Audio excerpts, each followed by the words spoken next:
Okay, Richard, you've been riding in the TT for a long number of years now, and does it still retain the thrill for you that it did when you first set out, maybe when you came up to the TT from the Manx?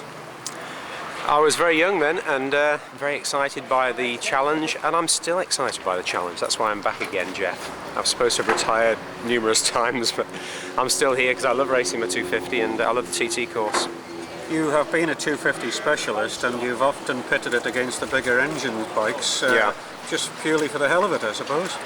Yeah, I relish the challenge. I love racing motorcycles, not converted road bikes. I love the pucker race bikes. I follow them in the GPs now, and I think it's very sad that the TT organisers and the ACU in general are not promoting the 250 class very well anymore. But it's going the same way that the 350 class went, and you were a participant in that originally too. I was indeed, yes, but you say it's going the same way. In Britain maybe, but in the Grand Prix it's not. Worldwide 250s are still big business, and the FIM, I believe, and Dorna are still pledging support beyond 2005. I think it was at first mooted that they would scrub the class in 2005, but I don't think it's going to happen now. But it's nevertheless environmentally driven towards four strokes, isn't it? The whole of motorcycling. I think probably manufacturer driven. They've got a vested interest, yeah. Environmentally perhaps, but yeah, I've still got a soft spot for two strokes anyway. So if there's no 250 TT next year, what would you do? Would you say that'll be it? Oh, absolutely, yeah. I wouldn't bother with road bikes. They don't really excite me. You've got a very good chance this year, haven't you? Bruce Anstey looks like being the big opposition. Bruce will be quick. He's been doing a bit of racing. He did well at the Northwest, as you probably know, and he's a bit younger than I am. But yeah, I think a fair chance. I'm looking forward to it. And Glenn English, I think, has withdrawn. I think Glenn has withdrawn. I think his girlfriend's about to go into labour. So priorities. Okay, but you've got priorities of your own, and you do an accepting job as an airline pilot. It can't be easy to match these two up, not for the skill, but for time off at a busy time for your employers. Well, it's been difficult, yeah, but in fact I'm not working for British Airways anymore at the moment. I'm between jobs at the moment, so I've got some time off, and I'm going to fill it in the next fortnight with this, and I'm looking forward to it. Okay, well, looking forward to seeing you riding. Thanks for your time. Thanks, Geoff. Okay. Thanks. Richard? See Dennis, see what you can do. Yeah.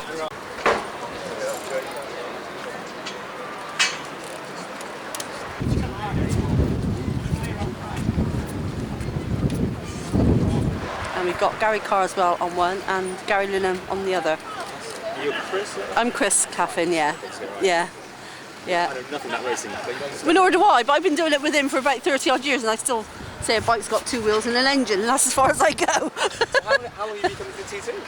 Oh, quite a few years now. Quite a few years. We used to be with David Morris in the Chrysalis racing. Oh, yes. We used to be with them, because I'm part of the Chrysalis. Because I'm Chris, and his wife was Alison, so we joined the two names together to make it the Chrysalis, so we sort of come through him, really, but Steve been coming for years. Years and years, really. What was it like having a year off?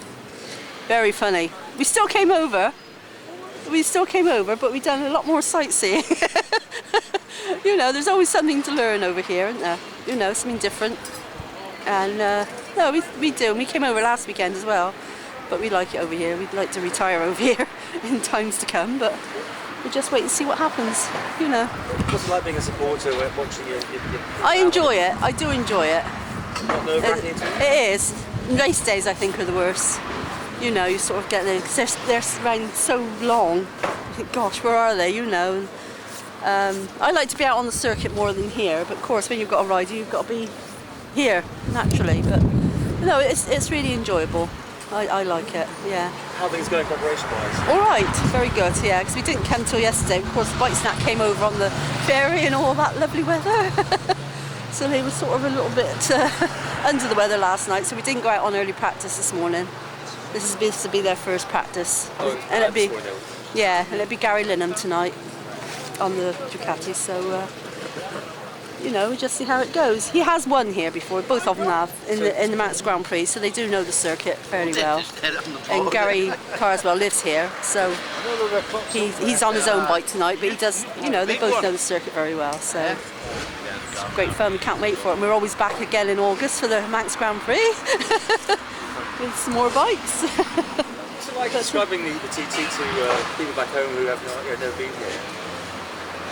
it's very difficult because, you know, I said you've got to go to believe it. You know, it's no good saying that we like it. I mean, the atmosphere is brilliant. And I say you don't get no bad feelings. They run bikers down, but there is no bad feelings between them. You might get the odd one, but, you know, you get that in anything, don't you, in football and everything. But, you know, for the amount of people here, I think it's brilliant.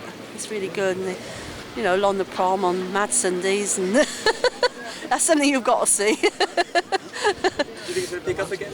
Oh, I think it will. I think it will. It might take a little while, but I think it'll be all right because they've done a lot more this year, prize money-wise, you know.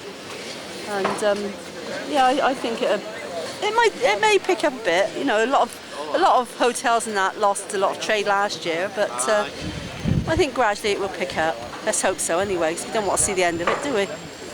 You know. So what happens now? You're going to go back. You'll stay here. I should stay here. Yeah. You don't twiddle with the engines. No. Leave the men to do that. Good team behind it. Yes. Yeah. We all travel together, so it's nice. We haven't come out yet, I don't think. You haven't seen them yet, have you? No. So no, it's really good. Wade Boyd from California.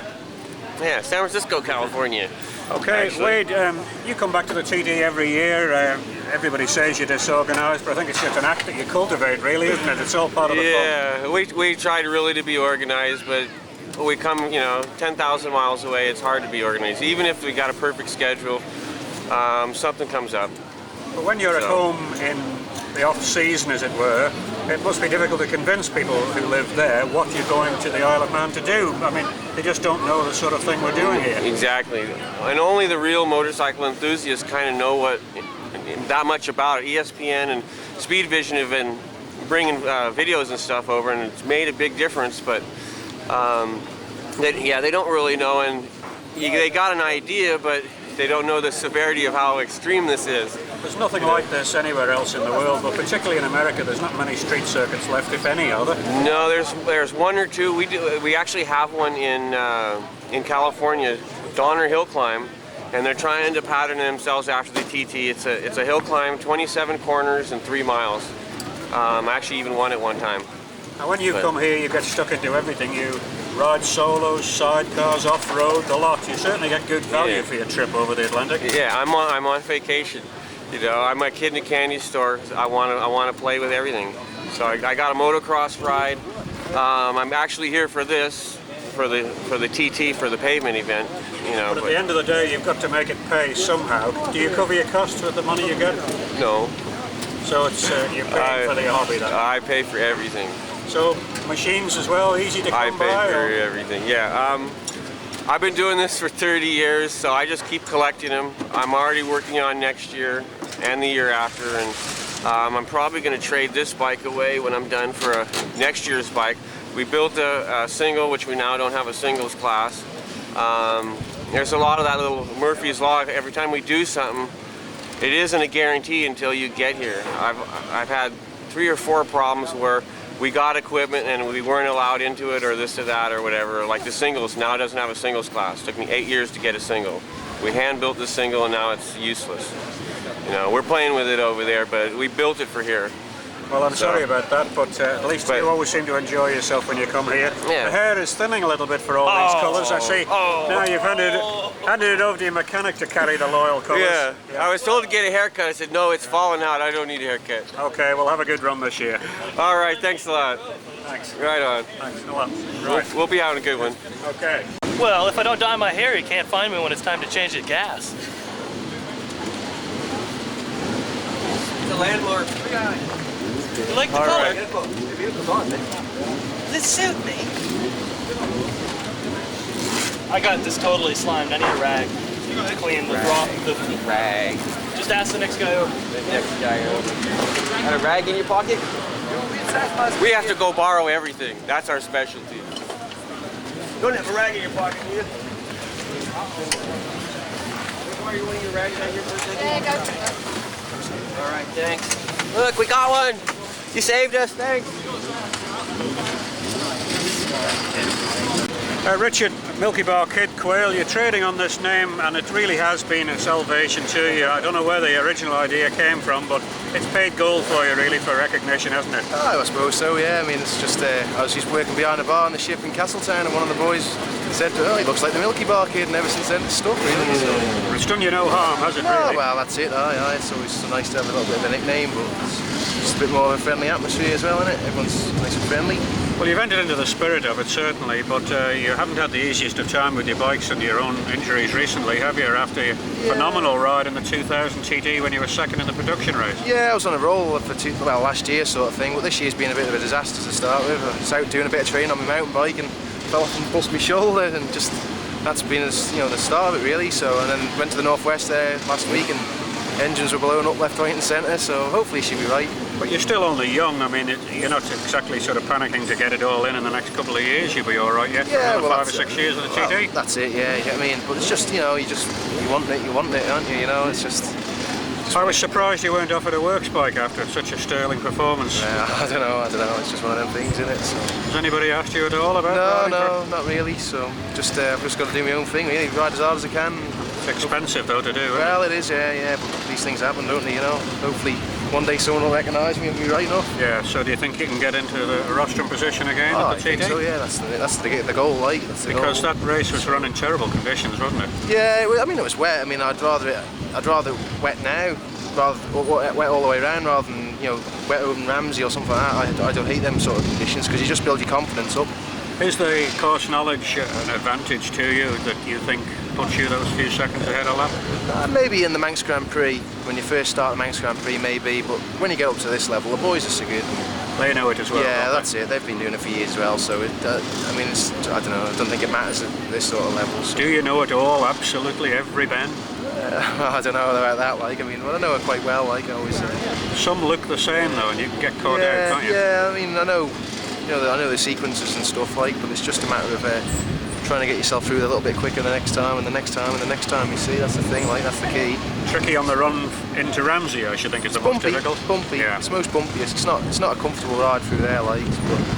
But I suppose it's in the bad conditions, poor visibility as well. It's hard to pick the herbs out because you're under the trees and so. I hope your luck changes soon. Anyway. No worries, boy. All right, thanks. Okay, cheers, thanks. All right.